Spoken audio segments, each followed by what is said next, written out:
Come on, Ferdinand. I'm gonna have to intervene. FBI, open up!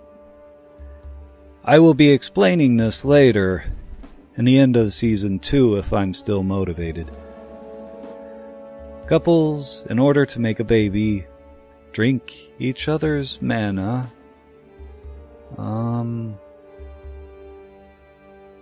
I wonder what kind of liquid is bitter and that comes from the body.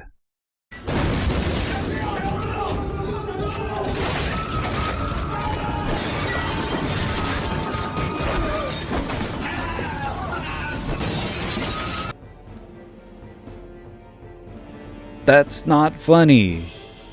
Lucky I don't get any money from YouTube. I would be demonetized. Again. Cue the intro. Oh ha ha.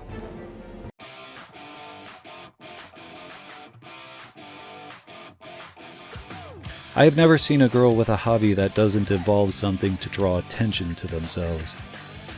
So she isn't a bad person. I mean, come on, she completely memorized the library sections, even going as far as to learn about many different sciences in her free time, and is only interested in the gratification and safety of books. Books tell you everything. They don't directly hurt you, they will teach you. Allow you to go on an amazing adventure without taking so much as a step outside. Now she isn't without friends, and in the books she sometimes talks about them. Urano doesn't seem to talk about them that often, so I don't believe she is focused on the past. Urano went to college and chose subjects directly related to becoming a librarian. And the day before she was to work at the library, she became Myne. Like me, she was often staying there until closing, and even was accidentally locked in a few times. Basically, her entire identification is buried within books. So much so, Urano would neglect everything else, including her looks. I guess you're asking, how did Urano die?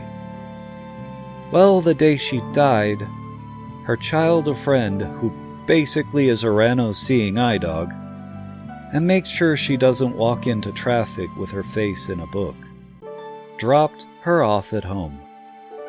Surrounded by a large collection of books, she got her wish she told earlier that day.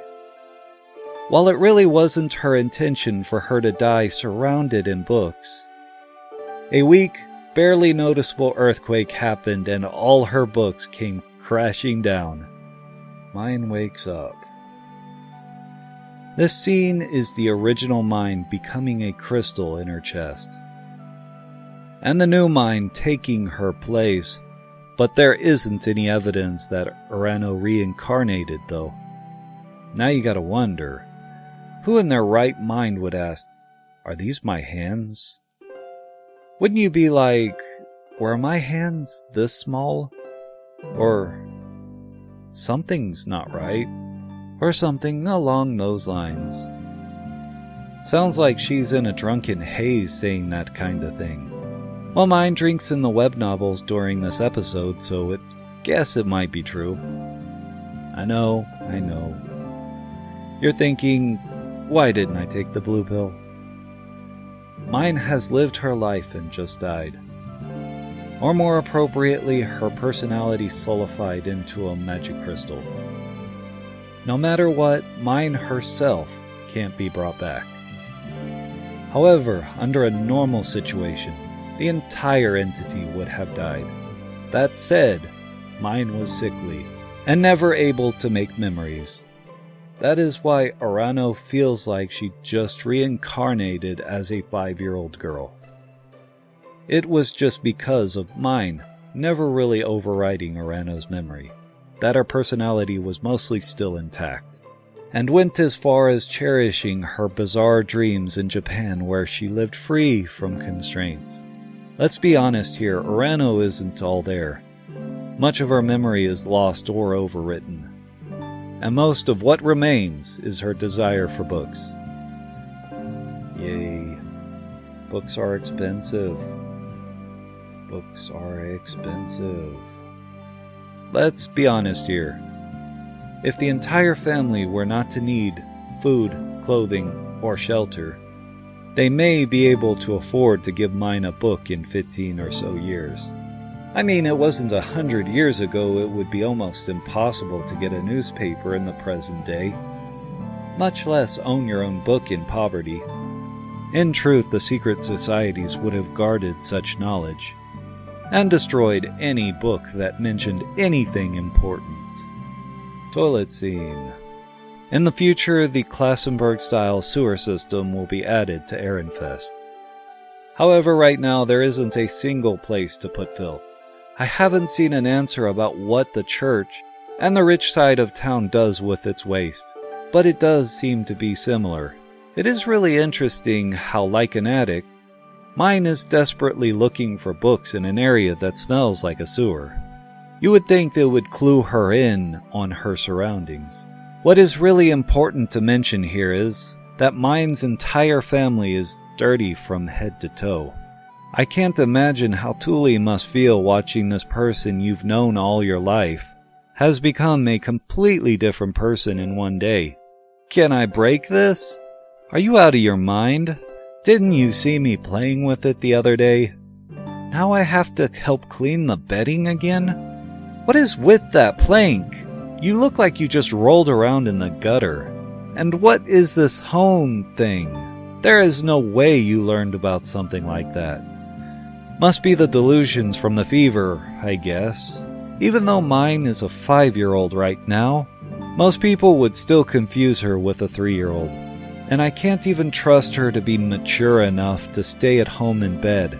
So for now, Mifa has to bring Myne around with her when no one is at home. Myne seems ecstatic to come, but is only interested in finding a book. Obviously, even if she finds a book, how is she expecting to read it? After it being a perilous journey to get from the bedroom to the kitchen, how exactly is she planning to climb down about 5 flights of stairs when she is the size of a 3-year-old? What was Myne in her old life, a mountain climber? After a large amount of exposition, we get to the market, and that's already over after witnessing her first slaughter. Myne gets a little annoyed with her mother giving her alcohol in order to wake her up in the web novel. However, it was normal in that day of age, at the very least to force them to smell it.